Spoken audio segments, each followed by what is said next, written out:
My wife and I have been married for a little over 20 years. I am 42 years old. We are happy and have two teenage children, Darcy, who is 17, and David, who is 15. I had already graduated from college, and Macy was in her senior year when we got married. I'm an engineering manager at a mid-sized engineering firm in the city, and Macy is a paralegal at a large law firm. We are both active and healthy. We spend at least an hour in the gym several times a week.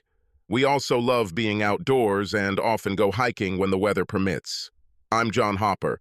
My height is 180 centimeters and my weight is about 82 kilograms. I'm not going to tell you that I'm some kind of super stud, but I can please my wife when we make love often. This usually happens about 2-3 times a week. Macy is about 170 centimeters tall, has a C-shaped chest, a flat stomach, and a nice curve in her hips. Overall, she is still very attractive. Heads turned to her every time we went out somewhere, especially if she was dressed to the nines. My children were wonderful. They were well-adjusted, got good grades, and enjoyed some popularity at their school. They have been the greatest joys in my life, along with my beautiful wife. I rarely missed one of their games or school performances. I actively participated in their extracurricular activities. I helped them with their homework and took them hiking and camping on the weekends. As an engineering manager, I largely delegated the actual engineering responsibilities to my employees, so I didn't have to work overtime or on weekends. Travel was minimal, just to conferences once or twice a year. Macy sometimes had to work overtime when she was working on a big case, but it really wasn't that much. Okay, that pretty much sums up our lives. Obviously, if that was all there was, it would be a pretty boring story. Storm clouds were gathering, which I did not pay attention to. They came in the form of a brash young lawyer who was hired by the law firm where my wife worked. His name was Brandon Howard. He was a big guy, 190 centimeters tall and weighing about 105 kilograms. He exercised a lot to relieve stress from work, so he was not overweight. He was self-confident, brash, and arrogant. Moreover, he was constantly lonely. I first met him at one of my wife's work events. He continuously flirted with her all evening. She even flirted back a little as I stood there. When I expressed my displeasure, she told me to grow up, and that it was completely harmless. As soon as we got home, I tried to explain to her that although I trusted her completely, my problem was that it was completely disrespectful of her to flirt with another man right in front of her husband. I don't think she fully agreed with me that she had behaved inappropriately, but she at least acknowledged my concerns. It took another day or two before everything returned to normal. Life continued for another 6 months. Macy was working on a major case that had been going on for about 2 years. It was finally coming to an end. She started working long hours. I know what you're thinking right now, and no, she wasn't fooling me. It was a legitimate matter and we discussed it thoroughly. She also called home at least once every evening to make sure everything was okay. There were also several other people working late. As I learned later, although they weren't actually having an affair, the flirting still continued and even intensified. The case was finally settled in favor of a client of my wife's firm. To celebrate, one of the senior partners rented a cabin about 4 hours away in the mountains. He invited everyone who worked on the case for a weekend with his significant other.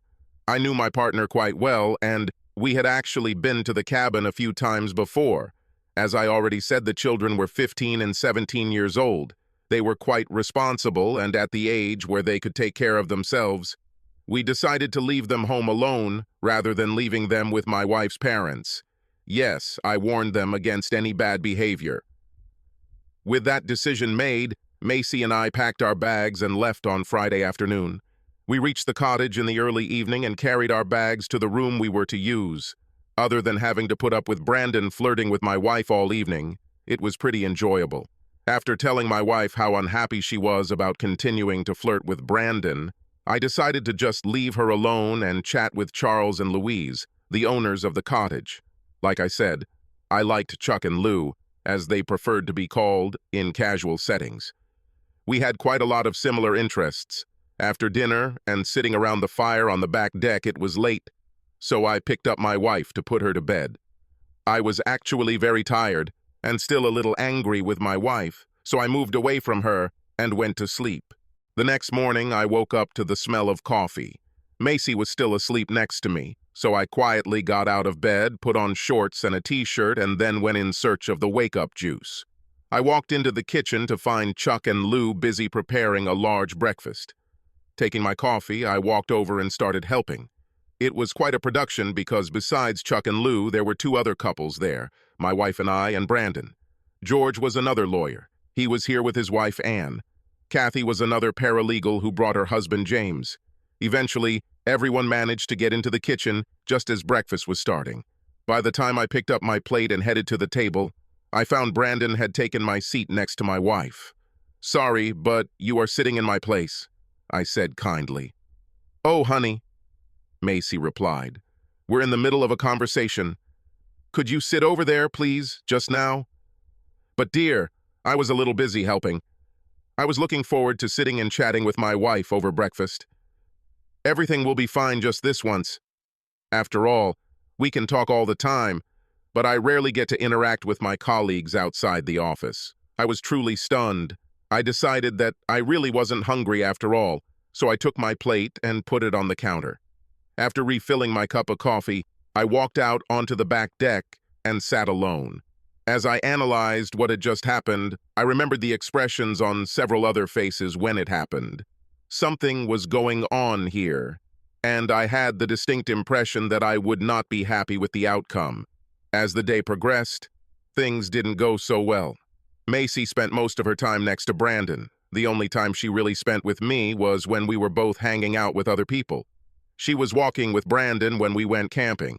We went swimming in the lake and she spent time with Brandon. I was able to remind her several times that she was my wife and not Brandon's girlfriend.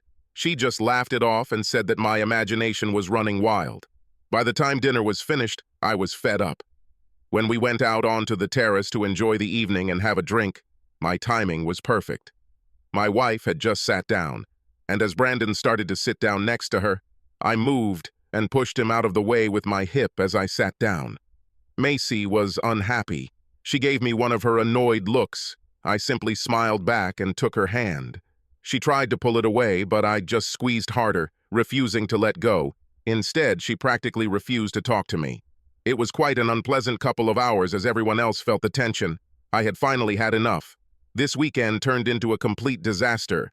I apologized, explaining that I was tired from the day's activities, and got up to go to bed. I went into the kitchen to refresh my drink. My plan was to pack before bed so I wouldn't be rushed the next morning before heading home. I'm just twisted cap on a bottle of bourbon when Macy entered. "John, I need to talk to you for a minute before you go to bed." "Well, Macy, I'm kinda surprised by this. We had the whole day to talk, but you preferred to talk to everyone except me. In fact, you talked to Brandon almost non-stop, but you barely said a word to your husband." At least she had the decency to blush. "Yes, well, you see, I need to explain this. Then this should be interesting. First of all, I need you to understand that I have never cheated on you. Ever. Judging by the way you acted this weekend, I'm not so sure. This is true. Okay, Brandon and I flirted a little, but that's about it. He never even really touched me, other than to help me overcome a few obstacles during our hike today. Now, as I said, I was completely faithful to you, and it would never even occur to me to cheat on you. But there are no buts in this. That's why I'm here talking to you.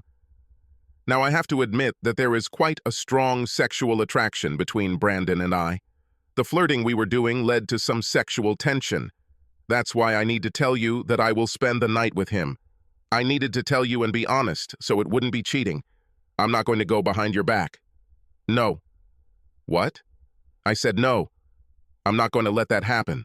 Look, I've already made my decision on this matter. There's just so much sexual tension between us that I have to do this and see what it is. It's just this one time. And then when we get home tomorrow, I'll be all yours again. Let me be completely clear. I won't accept this. I won't approve of this. If you go through this, there will be dire consequences. I will stand behind this. Baby, if you really love me, you'll let me do this one time. Baby, if you really love me, you wouldn't even ask for this. Heck, you wouldn't even think about it. John, I really need to do this. This is just one time, then I will come back and be completely faithful to you again. Macy, do you remember our wedding vows? Especially the part about leaving everyone else? Moreover, since you feel the need to break this vow that you freely made in front of God and in front of all our friends and family, why should I believe this promise made quietly, without witnesses?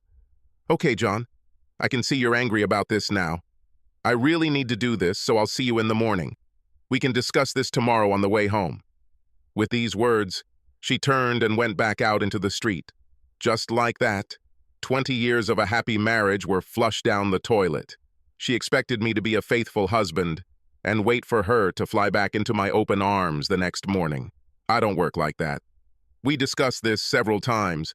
More than one of our friends cheated on their spouse, and we talked about it. We didn't have passes to the treason hall. Cheating was a deal breaker, and I don't care if she told me first. Deception is not just going behind the back of someone else. The very act of having sex with someone else is cheating. I poured my drink into the sink. I didn't need another one for what I was going to do. I went up to the room and collected all my things. I left Macy's things as is. She could take care of her own shit. Having turned off the light in the room, I sat on the bed and waited. An hour passed before I heard everyone return to the house and go to their rooms. I waited another half hour to make sure everyone was either asleep or otherwise distracted. Taking my bag, I quietly left the room and closed the door. I managed to get out into the street almost silently. Luckily, my car was parked furthest away. It was a fairly new car, so when I started it and drove off, it was quiet. It was just after 2:00 a.m. when I pulled up to our house. I noticed that the light was on, so it was obvious that at least one of the children was still awake. Sighing, I walked out, grabbed my bag, and went inside. Of course, both children stayed up and watched the movie. "Hello, Father. What are you doing here? I didn't think you'd be back before tomorrow. I mean, later today," Darcy noticed. "Yes, where is Mom?" David added. "Well, by answering David's question, I can answer both questions. Your mother is still at the cottage in her lover's bed. Yes, I'm an asshole for dragging our kids into personal matters between their mom and me, but I thought being honest with them would prepare them for the changes to come. Okay, maybe I could have at least been more diplomatic about it, but I didn't feel much remorse at the time." "What does 'in your lover's bed' mean? Is your mom really cheating on you?" Darcy almost screamed. "That's exactly what I meant. She cornered me this evening and told me she was going to sleep with someone else tonight. I decided I didn't want to wait for this, so I packed my things and returned home. I let her lover drive her home. I didn't think that I would have to wait for her somewhere nearby. We talked some more, then I took my bag to the spare room. I spent the next hour moving all my things from the room we used to share into what would now be my room. Luckily, the guest room was a second master bedroom with its own bathroom. The bed was also quite comfortable. As soon as my things were moved, I fell onto the bed and fell into an exhausted sleep. I woke up a few hours later to my phone ringing. Looking at him, I noticed that it was my wife calling. I sent it to voicemail. Looking closer, I saw that she had left half a dozen text messages, and this was her third call. Just for fun, I read the messages and listened to the voicemails. The first were her curious questions about where I had been and that breakfast was almost ready. Then they became concerned about where I was. The ones that were later were angry, demanding to know where I was and demanding that I get my ass back there so they could pick it up and take it home. The latter told me that she had to get someone to give her a ride and that she would kick my ass as soon as she got home. Well, I was already awake, so I had to get up and get ready to face the new day. Hurricane Macy will arrive in about 4 hours, and I needed to prepare for the storm. I had a feeling she would be angry. There was no remorse in the last message she left.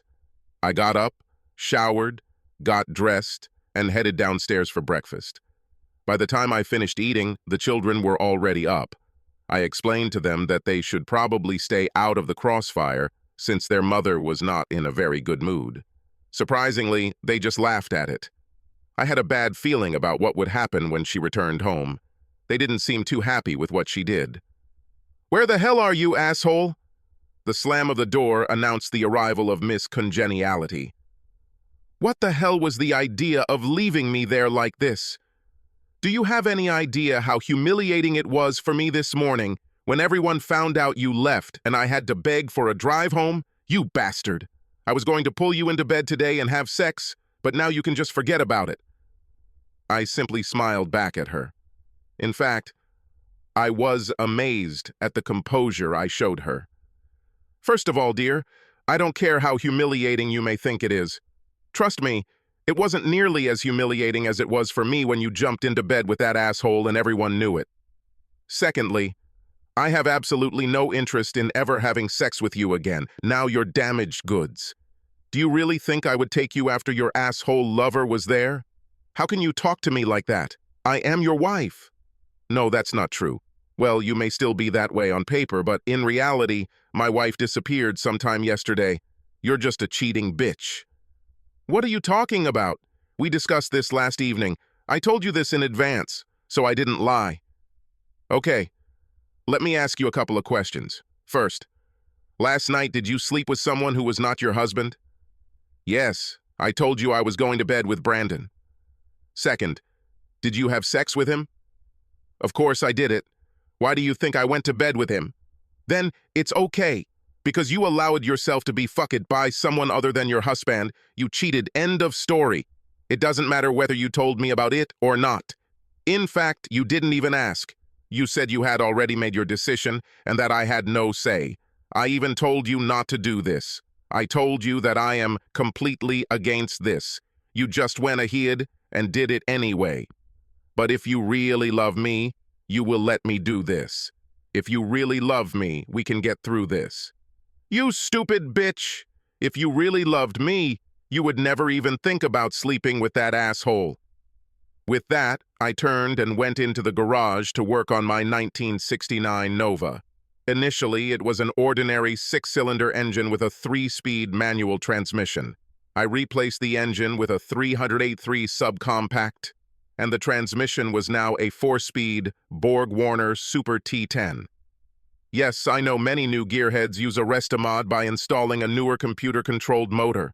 Of course, they get more power and better fuel economy. I'm old school. I hate all this computer-controlled crap.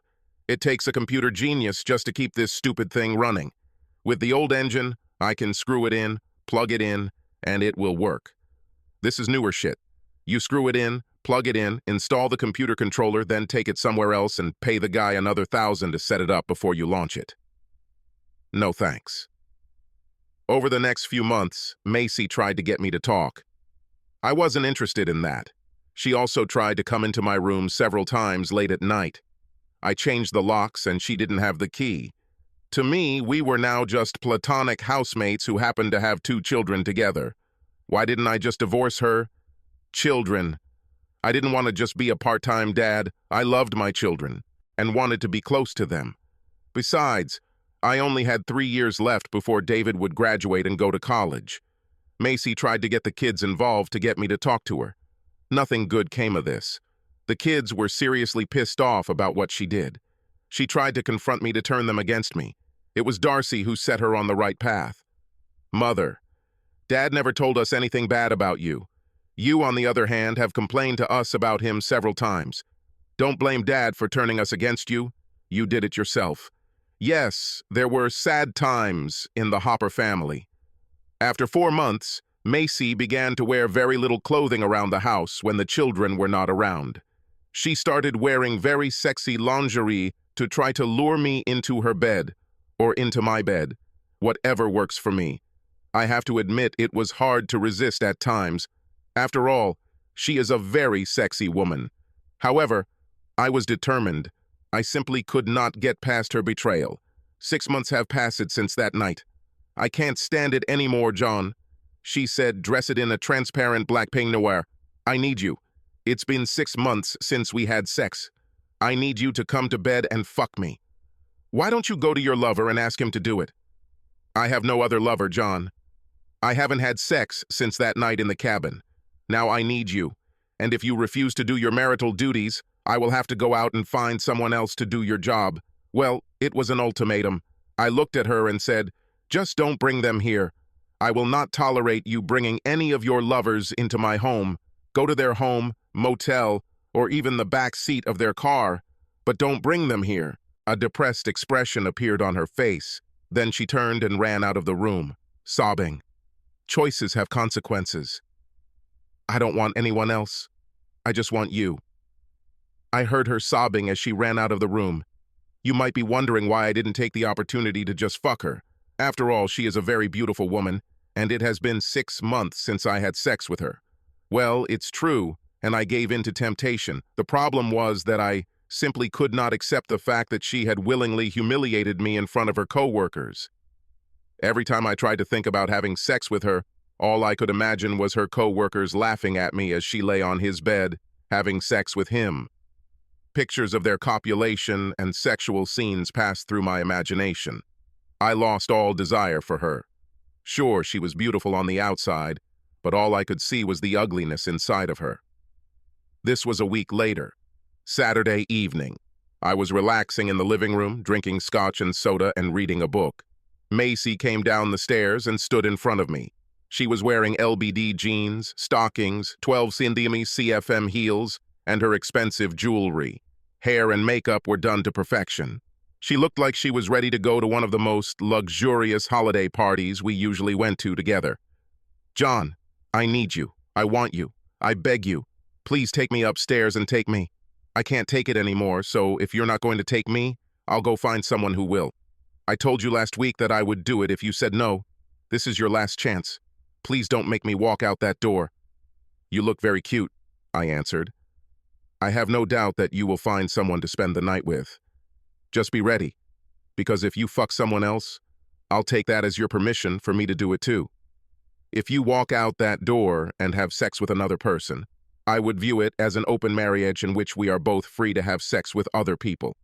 "Damn it, John, this is not what I want.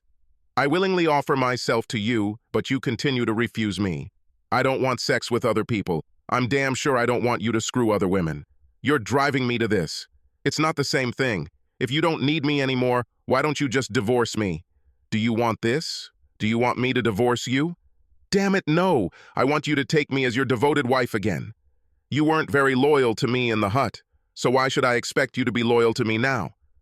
Because I promised to be. And a little over 20 years ago, you vowed to be the same. What makes you think I can trust any of your promises now? Wonderful. If this happens, don't wait. Fine. If this is your choice, then I will begin to negotiate with a couple of ladies who have shown quite open interest in me. You're the one who's forcing this. If you go and fuck another woman, I'll divorce your ass so fast you won't even know what hit you. I will get the house, children, and more than half of the property. You'll end up living in a one-bedroom apartment and eating top-notch ramen because of all the child support and spousal support you'll have to pay. Then, just to annoy you, I will also interfere with your visits. Yes, good luck with that. You do realize that children are old enough to decide which parent they want to live with, right? Do you want to place a bet on who it will be? Continue. Go somewhere and have fun. I really don't care." She started crying again. "What do you want from me? How long are you going to punish me? What can I do to make you love me again?" She burst into tears. "There is absolutely nothing you can do. You've already done it. Once and done. You fucked another man and humiliated me in front of your friends. As for what I want from you, I want to coexist in this house as roommates for the next 3 years. Once David turns 18, graduates from high school and goes to college, we will divorce and go our separate ways. Until then, we will live in the same house and raise our children together. If you want to divorce me before then, go ahead. I can't stop you. Just keep in mind that the kids will most likely want to live with me. This means that I will stay here in the house and you will pay child support. Macy, I just can't trust you anymore. I can't live with the thought of my wife having sex with someone else every time she's not home. I can't live with the thought of the next time you break your promise to be faithful. Here I have only 2 options. The first is to divorce you now, and then the children will have 2 parents who spend part-time with them. Another option is to live in the same house where we both will have freedom, but the children will be in a two-parent household. We will live in the same house, but we will be divorced in all respects except on paper. You are free to date as much as you want, just like me.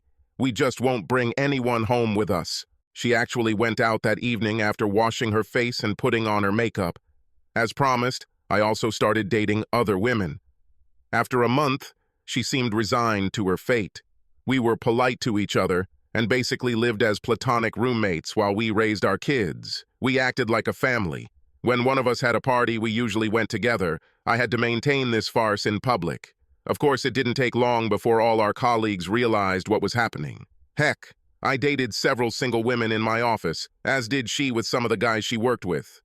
Yes, she constantly tried to lure me into her bed, but I mostly refused. Okay, of course, I gave in to her a couple of times. She was still a beautiful woman, and after a couple of drinks, I let my little head make a decision. I always wore a condom with her, and it was sex, not lovemaking. "So, is that all?" Macy said with tears in her eyes. "This is all," I replied as I loaded another box into my truck. "Thank you for 20 wonderful years, Macy." "It was 23 years ago." "I know." "Yes." Tears welled up in her eyes again. A little over 3 years have passed. David has just moved into his dorm for college. Darcy was about to start her first year at university. The house was sold, and we were packing to move out. We went in different directions. The divorce had already begun, and we were simply biding our time until the final decision was made. The assets were divided 50-50. The kids' college bills were already fully funded. "I still love you, you know," she whispered. "I know. I'm sorry." "Me too." She turned to look at me, tears streaming down her cheeks. Will you call me sometimes? Come see me sometimes? Maybe we can meet from time to time. Please?" No commitment, just to see each other. My hatred for what she did has long since dissipated. I no longer felt the same love, but I didn't despise it either. In fact, I saw her as something of a friend. Besides, we were still connected by our children, and honestly, she was damn good in bed. Certainly, we can do it. In addition, we will have children's birthdays, graduations, weddings, and grandchild births that we will both attend. The children forgave Macy for what she did. Their relationship improved, but never returned to what it was before. Macy bought a small 3-bedroom apartment so her children could visit her when they came to town. I bought a small house with a couple of hectares of land and a workshop. It was a pretty small town, so we still dated occasionally. I called her and she called me. We even went somewhere together a few times. No, we never had a chance to get back together, although she tried. Each of us met quite often. She ended up having several fairly long-term relationships. I was just content to be single. I decided I'd had enough of being exceptional. For me, there are 2 reasons to be married. The first is to have and raise children. I had done it before and was too old to do it again. Another reason was the desire to grow old together and have a companion in their old age. It didn't really matter to me. I had a lot of friends and family if I got lonely. "John, I have a very big request to ask of you. I understand if you don't want to do this, but I would really like you to at least think about it. We had lunch at a good restaurant. 5 years have passed since the divorce. Ask right away. I assumed you needed something when you invited me to lunch today. By the way, where is your boyfriend? Won't he be jealous that you invited your ex-husband to lunch?" She smiled. "No. He knows everything about our past. He knows he has nothing to worry about. Besides, it was he who suggested that I ask you in private. He thought it might be more uncomfortable if he were here. However, he is willing to take your call if you want to make sure he agrees with this request." "Fine. You got me interested." "John, Martin proposed to me, and I agreed." "Fine. You love him? Have you finally passed us by?" "I will never completely forget us, John. However, I have come to terms with it. As for Martin, I feel comfortable with him. I really love him, and we have a great time together. I've settled down and plan to spend the rest of my life with him." "Okay, so what do you want to ask for?" If this is my blessing, then you have it. Although you don't really need it. I have no say in this matter. No, well, I guess that's kind of true, but what I want is for you to walk me down the aisle and marry me off at the wedding. What? I want you to walk me down the aisle and marry me off at my wedding.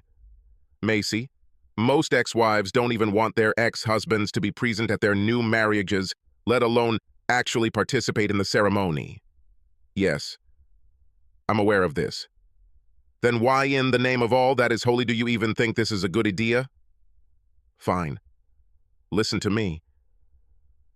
I've obviously discussed this with Martin and he agrees with it. I just sat there dumbfounded as she explained her train of thought. After listening to her, I had to admit that it made some sense, in a really strange way.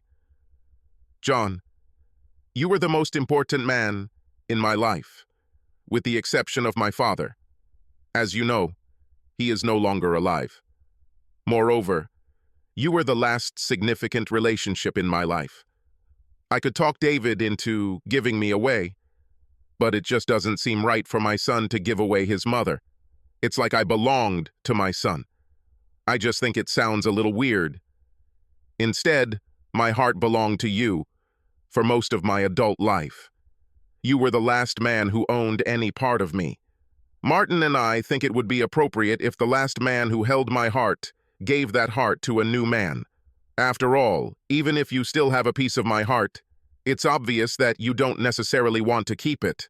This would be a great way to show that you are giving her up and handing her over to someone else who will care for her and protect her. I think the symbolism of this would show that we are still friends, but our love is completely over, and my new husband is now taking it upon himself. Yes, that sounds crazy to me too. I actually called Martin. I actually met him that evening for a few drinks at a local bar. He also liked the idea. Of course, he was skeptical when Macy first brought it up, but after listening to her reasoning and discussing it fully, he liked it. I still wasn't convinced. I just thought there was too much weirdness in it. I also called my kids to get their thoughts on it. Who is marrying this woman off? Her family and her ex-husband do it. Yes, it just sounded wrong on several levels, but it's what she wanted. I have to admit that it seemed to work. I was passing the baton to her new man. I truly felt like our relationship was finally over, and her new relationship was fulfilling. Of course, there were a few comments, but mostly they were received positively. It certainly made the reception a lot of fun. Several ladies approached me and asked if I wanted to start a new relationship since I had finally ended my previous one. I think that among these women there may be 3 or 4 who could take a swing at me. Let's see. At least my weekends for the next month or two won't be boring.